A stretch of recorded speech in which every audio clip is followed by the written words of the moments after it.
Welcome, and thank you for joining me for some light reading. If you enjoy this video, please remember to leave a like and a comment. In the last chapter, we learned that Flora Ackroyd is now £20,000 richer.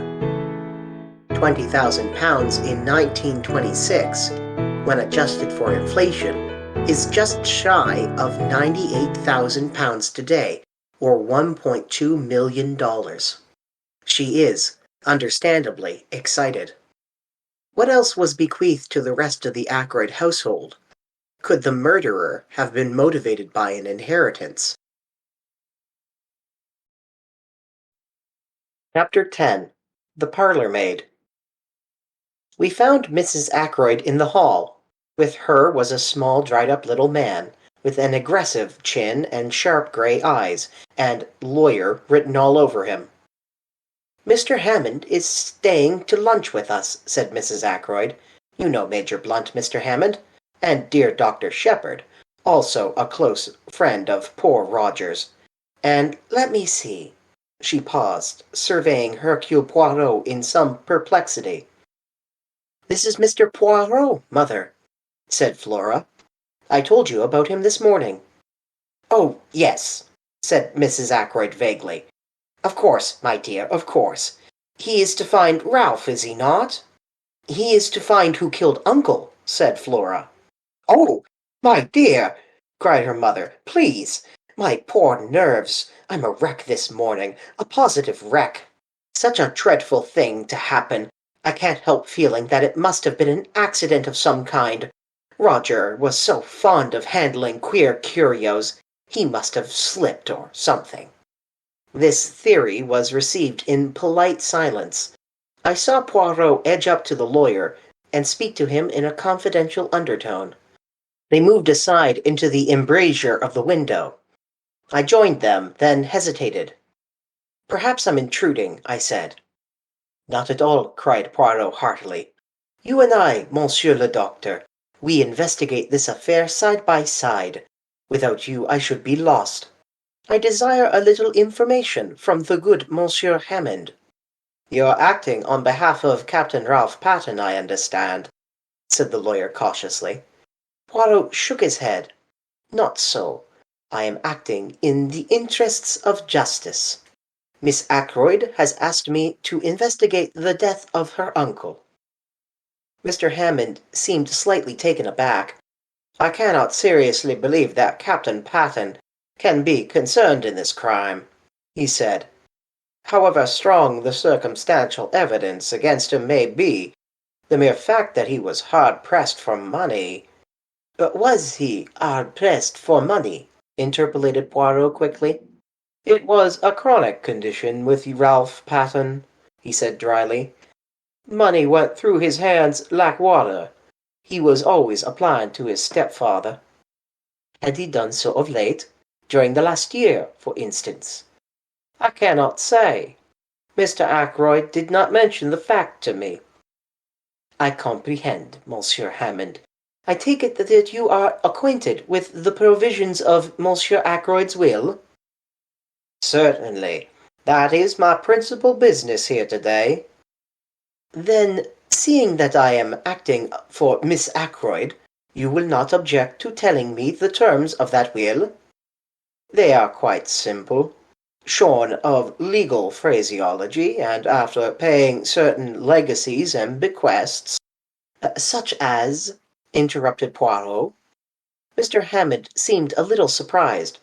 £1,000 to his housekeeper, Miss Russell, £50 to the cook, Emma Cooper, £500 to his secretary, Mr. Geoffrey Raymond, then to various hospitals." Poirot held up his hands. "The charitable bequests, they interest me not." "Quite so. The income on £10,000 worth of shares to be paid to Mrs. Cecil Ackroyd during her lifetime. Miss Flora Ackroyd inherits £20,000 outright. The residue, including this property and shares in Ackroyd and Son, to his adopted son, Ralph Patten." "Monsieur Ackroyd possessed a large fortune?" "A very large fortune. Captain Patten will be an exceedingly wealthy young man." There was a silence. Poirot and the lawyer looked at each other. "Mr. Hammond," came Mrs. Ackroyd's voice plaintively from the fireplace. The lawyer answered the summons. Poirot took my arm and drew me right into the window. "Regard the irises," he remarked in a rather loud voice. "Magnificent, are they not? A straight and pleasing effect." At the same time I felt the pressure of his hand on my arm, and he added in a low tone, "Do you really wish to aid me? To take part in this investigation?" "Yes, indeed," I said eagerly. "There's nothing I should like better. You don't know what a dull old fogey's life I lead. Never anything out of the ordinary." "Good. We will be colleagues, then. In a minute or two, I fancy Major Blunt will join us. He is not happy with the good mamma. Now, there are some things I want to know, but I do not wish to seem to want to know them. You comprehend? So it will be your part to ask the questions." "What questions do you want me to ask?" I asked apprehensively. "I want you to introduce the name of Mrs. Ferrars." "Yes?" "Speak of her in a natural fashion. Ask him if he was down here when her husband died. You understand the kind of thing I mean. And while he replies, watch his face without seeming to watch it. C'est compris?" There was no time for more, for at that minute, as Poirot had prophesied, Blunt left the others in his abrupt fashion and came over to us. I suggested strolling on the terrace, and he acquiesced. Poirot stayed behind. I stopped to examine a late rose. "How things change in the course of a day or so," I observed. "I was up here last Wednesday, I remember, walking up and down this same terrace. Ackroyd was with me, full of spirits, and now, 3 days later, Ackroyd's dead, poor fellow. Mrs. Ferrars dead. You knew her, didn't you? But of course you did." Blunt nodded his head. "Had you seen her since you'd been down this time?" "Went with Ackroyd to call. Last Tuesday, I think it was. Fascinating woman. But something queer about her. Deep. One would never know what she was up to." I looked into his steady grey eyes. "Nothing there, surely," I went on. "I suppose you'd met her before." "Last time I was here. She and her husband had just come here to live." He paused a minute and then added, "Rum thing. She had changed a lot between then and now." "How changed?" I asked. "Looked 10 years older." "Were you down here when her husband died?" I asked, trying to make the question as casual as possible. "No. From all I heard, it would be a good riddance. Uncharitable, perhaps, but the truth." I agreed. "Ashley Ferrars was by no means a pattern husband," I said cautiously. "Blackguard, I thought," said Blunt. "No," I said. "Only a man with more money than was good for him." "Oh, money. All the troubles in the world can be put down to money, or the lack of it." "Which has been a particular trouble?" I asked. "I've enough for what I want. I'm one of the lucky ones." "Indeed." "I'm not too flush just now, as a matter of fact. Came into a legacy a year ago, and like a fool let myself be persuaded into putting it in some wildcat scheme." I sympathized and narrated my own similar trouble. Then the gong pealed out, and we all went in to lunch. Poirot drew me back a little. "Eh bien?" "He's all right," I said. "I'm sure of it." "Nothing disturbing?" "He had a legacy just a year ago," I said. "But why not? Why shouldn't he? I'll swear that man is perfectly square and above board." "Without doubt," Poirot said soothingly. "Do not upset yourself." He spoke as though to a fractious child. We all trooped into the dining room. It seemed incredible that less than 24 hours had passed since I last sat at that table. Afterwards, Mrs. Ackroyd took me aside and sat down with me on a sofa. "I can't help feeling a little hurt," she murmured, producing a handkerchief of the kind obviously not meant to be cried into. "Hurt, I mean, by Roger's lack of confidence in me. That £20,000 ought to have been left to me, not to Flora. A mother could be trusted to safeguard the interests of her child. A lack of trust, I call it. You forget, Mrs. Ackroyd, I said. Flora was Ackroyd's own niece, a blood relation. It would have been different had you been his sister instead of his sister-in-law. As poor Cecil's widow, I think my feelings ought to have been considered, said the lady, touching her eyelashes gingerly with the handkerchief. But Roger was always most peculiar, not to say mean, about money matters. It has been a most difficult position for both Flora and myself. He did not even give the poor child an allowance. He would pay her bills, you know, and even that with a good deal of reluctance, and asking what she wanted all those fallals for. So like a man. But now I've forgotten what I was going to say. Oh, yes, not a penny we could call our own, you know. Flora resented it. Yes, I must say she resented it very strongly, though devoted to her uncle, of course. But any girl would have resented it. Yes, I must say Roger had very strange ideas about money. He wouldn't even buy new face towels, though I told him the old ones were in holes. And then, proceeded Mrs. Ackroyd with a sudden leap, highly characteristic of her conversation, to leave all that money, £1,000, fancy, £1,000, to that woman. What woman? That Russell woman. Something very queer about her, and so I've always said. But Roger wouldn't hear a word against her.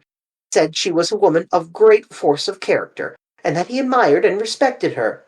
He was always going on about her rectitude and independence and moral worth.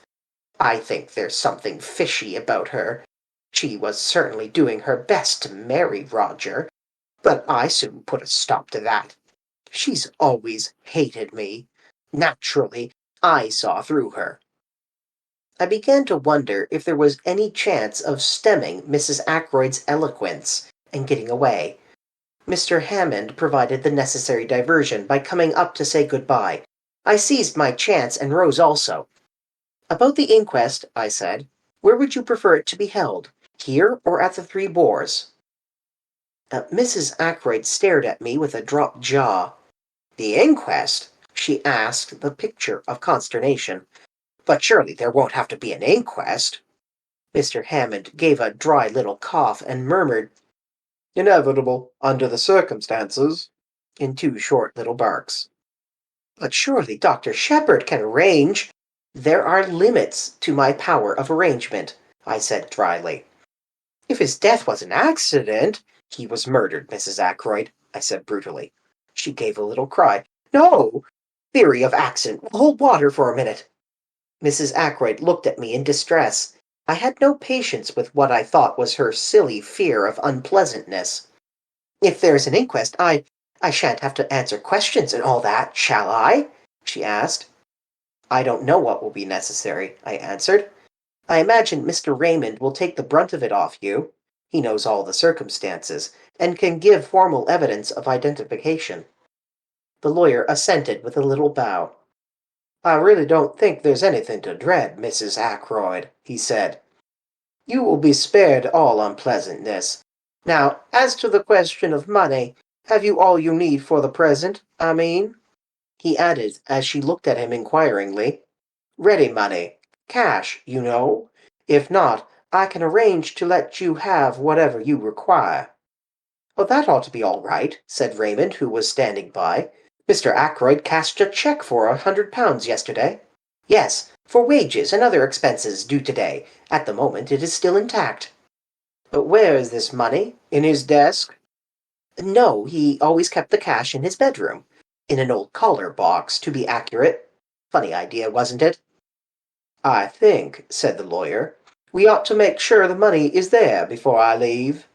Certainly, agreed the secretary. I'll take you up now. Oh, I forgot. The door's locked. Inquiry from Parker elicited the information that Inspector Raglan was in the housekeeper's room asking a few supplementary questions. A few minutes later the inspector joined the party in the hall, bringing the key with him. He unlocked the door, and we passed into the lobby and up the small staircase. At the top of the stairs, the door into Ackroyd's bedroom stood open. Inside the room it was dark. The curtains were drawn, and the bed was turned down just as it had been last night. The inspector drew the curtains, letting in the sunlight, and Geoffrey Raymond went to the top drawer of a rosewood bureau. "He kept his money like that, in an unlocked drawer. Just fancy," commented the inspector. The secretary flushed a little. Mr. Ackroyd had perfect faith in the honesty of all the servants, he said hotly. "Oh, quite so," said the inspector hastily. Raymond opened the drawer, took out a round leather collar box from the back of it, and, opening it, drew out a thick wallet. "Here's the money," he said, taking out a fat roll of notes. "You will find the 100 intact, I know, for Mr. Ackroyd put it in the collar box in my presence last night when he was dressing for dinner, and of course it has not been touched since." Mr. Hammond took the roll and counted it. He looked up sharply. £100, you said? But there's only 60 here." Raymond stared at him. "Impossible!" he cried, springing forward. Taking the notes from the other's hand, he counted them aloud. Mr. Hammond had been right. The total amounted to £60. "But I can't understand it," cried the secretary, bewildered. Poirot asked a question. "You saw Monsieur Ackroyd put this money away last night, when he was dressing for dinner. You are sure he had not paid away any of it already?" "I'm sure he hadn't. He even said, 'I don't want to take £100 down to dinner with me. Too bulgy.'" "Then the affair is very simple," remarked Poirot. "Either he paid out that £40 sometime last evening, or else it has been stolen." "That's the matter in a nutshell," agreed the inspector. He turned to Mrs. Ackroyd. "Which of the servants would come in here yesterday evening?" "I suppose the housemaid would turn down the bed." "Who is she? What do you know about her?" "She's not been here very long," said Mrs. Ackroyd, "but she's a nice, ordinary country girl." "I think we ought to clear this matter up," said the inspector. "If Mr. Ackroyd paid that money away himself, it may have bearing on the mystery of the crime. The other servants are all right, as far as you know?" "Oh, I think so." "Not missed anything before?" "No." "None of them leaving, or anything like that?" The parlour maid is leaving." "When?" "She gave me notice yesterday, I believe." "To you?" "Oh, no. I have nothing to do with the servants. Miss Russell attends to the household matters."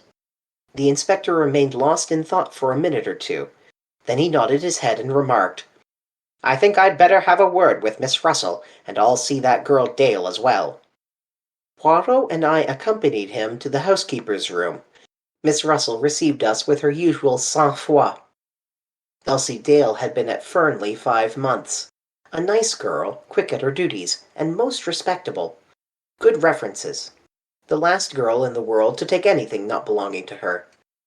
"What about the parlour maid?" She, too, was a most superior girl, very quiet and ladylike, an excellent worker. "Then why is she leaving?" asked the inspector. Miss Russell pursed up her lips. "It's none of my doing. I understand Mr. Ackroyd found fault with her yesterday afternoon. It was her duty to do the study, and she disarranged some of the papers on his desk, I believe. He was very annoyed about it, and she gave notice. At least, that is what I understood from her, but perhaps you'd like to see her yourselves." The inspector assented. I had already noticed the girl when she was waiting on us at lunch. A tall girl, with a lot of brown hair rolled tightly away at the back of her neck, and very steady grey eyes.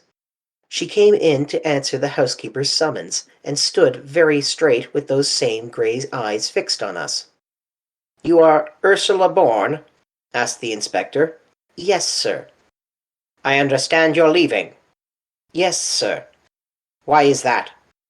"I disarranged some papers on Mr. Ackroyd's desk. He was very angry about it, and I said I had better leave. He told me to go as soon as possible." "Were you in Mr. Ackroyd's bedroom at all last night? Tidying up or anything?" "No, sir. That is Elsie's work. I never went near that part of the house." "I must tell you, my girl, that a large sum of money is missing from Mr. Ackroyd's room." At last I saw her roused. A wave of colour swept over her face. I know nothing about any money. If you think I took it, and that is why Mr. Ackroyd dismissed me, you are wrong." "I'm not accusing you of taking it, my girl," said the inspector. "Don't flare up so." The girl looked at him coldly. "You can search my things if you like," she said disdainfully, "but you won't find anything." Poirot suddenly interposed. "It was yesterday afternoon that Monsieur Ackroyd dismissed you. Or you dismissed yourself, was it not?" he asked. The girl nodded. "How long did the interview last?" "The interview?" "Yes, the interview between you and Monsieur Ackroyd in the study. I don't know." 20 minutes? Half an hour? Something like that." "Not longer?" "Not longer than half an hour, certainly." "Thank you, mademoiselle." I looked curiously at him. He was rearranging a few objects on the table, setting them straight with precise fingers. His eyes were shining. "That'll do," said the inspector. Ursula Bourne disappeared. The inspector turned to Miss Russell. "How long has she been here? Have you got a copy of the reference you had with her?" Without answering the first question, Miss Russell moved to an adjacent bureau, opened one of the drawers, and took out a handful of letters clipped together with a patent fastener. She selected one and handed it to the inspector. He said. "Reads all right. Mrs. Richard Folliot, Marby Grange. Marby. Who's this woman?" "Quite good country people," said Miss Russell. "Well," said the inspector, handing it back, "let's have a look at the other one. Elsie Dale." Elsie Dale was a big, fair girl, with a pleasant but slightly stupid face. She answered our questions readily enough, and showed much distress and concern at the loss of the money. "I don't think there's anything wrong with her," observed the inspector after he had dismissed her. "What about Parker?" Miss Russell pursed her lips together and made no reply. "I've been feeling there's something wrong about that man," the inspector continued thoughtfully. "The trouble is that I don't quite see when he got his opportunity. He'd be busy with his duties immediately after dinner. And he's got a pretty good alibi all through the evening. I know, for I've been devoting particular attention to it. Well, thank you very much, Miss Russell. We'll leave things as they are for the present. It's highly probable Mr. Ackroyd paid that money away himself." The housekeeper bade us a dry good afternoon, and we took our leave. I left the house with Poirot. "I wonder," I said, breaking the silence, "what the papers the girl disarranged could have been for Ackroyd to have gotten into such a state about them. I wonder if there's any clue there to the mystery." "The secretary said there were no papers of particular importance on the desk," said Poirot quietly. "Yes, but—" I paused. "It strikes you as odd that Ackroyd should have flown into a rage about so trivial a matter?" "Yes, it does, rather." "But was it a trivial matter?" "Of course," I admitted. "We don't know what those papers may have been, but Raymond certainly said—" "Leave Monsieur Raymond out of it for a minute. What did you think of that girl?" "Which girl? The parlour-maid?" "Yes, the parlour-maid, Ursula Bourne." "She seemed a nice girl," I said hesitatingly. Poirot repeated my words, but whereas I had laid a slight stress on the fourth word, he put it on the second. "She seemed a nice girl, yes?" Then, after a minute's silence, he took something from his pocket and handed it to me. "See, my friend, I will show you something. Look there." The paper he had handed me was that compiled by the inspector and given by him to Poirot that morning. Following the pointing finger, I saw a small cross marked in pencil opposite the name of Ursula Bourne. "You may not have noticed it at the time, my good friend, but there was one person on this list whose alibi had no kind of confirmation. Ursula Bourne. You don't think—" "Dr. Shepherd, I dare to think anything. Ursula Bourne may have killed Monsieur Ackroyd, but I confess I can see no motive for her doing so. Can you?" He looked at me very hard, so hard that I felt uncomfortable. "Can you?" he repeated. "No motive whatsoever," I said firmly. His gaze relaxed. He frowned and murmured to himself. "Since the blackmailer was a man, it follows that she cannot be the blackmailer. Then I coughed. As far as that goes, I began doubtfully. He spun around on me. What? What are you going to say? Nothing, only that, strictly speaking, Mrs. Ferrars in her letter mentioned a person. She didn't actually specify a man, but we took it for granted, Ackroyd and I, that it was a man. Poirot did not seem to be listening to me. He was muttering to himself again. But then it is possible, after all. Yes, certainly it is possible. But then... I must rearrange my ideas. Method, order. Never have I needed them more. Everything must fit in its appointed place. Otherwise I am in the wrong pack. He broke off and whirled round upon me again. Where's Marby? It's on the other side of Cranchester. How far away? 14 miles, perhaps. Would it be possible for you to go there? Tomorrow, say? Tomorrow? Let me see. That's Sunday. Yes, I could arrange it. What do you want me to do there? See this Madame Folliet.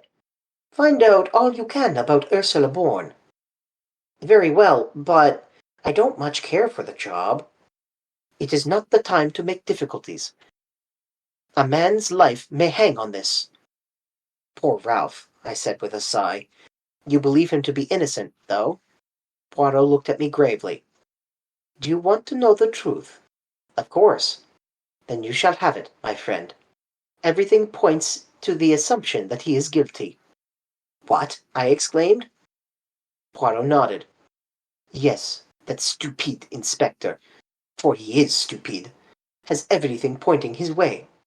I seek for the truth, and the truth leads me every time to Ralph Patten. Motive, opportunity, means. But I will leave no stone unturned. I promised Mademoiselle Flora. And she was very sure, that little one, but very sure indeed. The root of evil is the love of money. A brother-in-law, an uncle, a father just died, and all everyone talks about is money. And on top of that, they've discovered a theft. £40. Adjusted for inflation, that's roughly £1,960 today, or $24,000. Could the murderer have really been a burglar? Did Ackroyd die for £40? Or was this a petty theft by one of the servants? And how did the thief know where Ackroyd kept his money? They didn't tear the bedroom apart searching for valuables. Whoever stole it didn't need to search the room. If you've enjoyed this light reading, please like the video and leave a comment. And until next time, may light shine upon your path.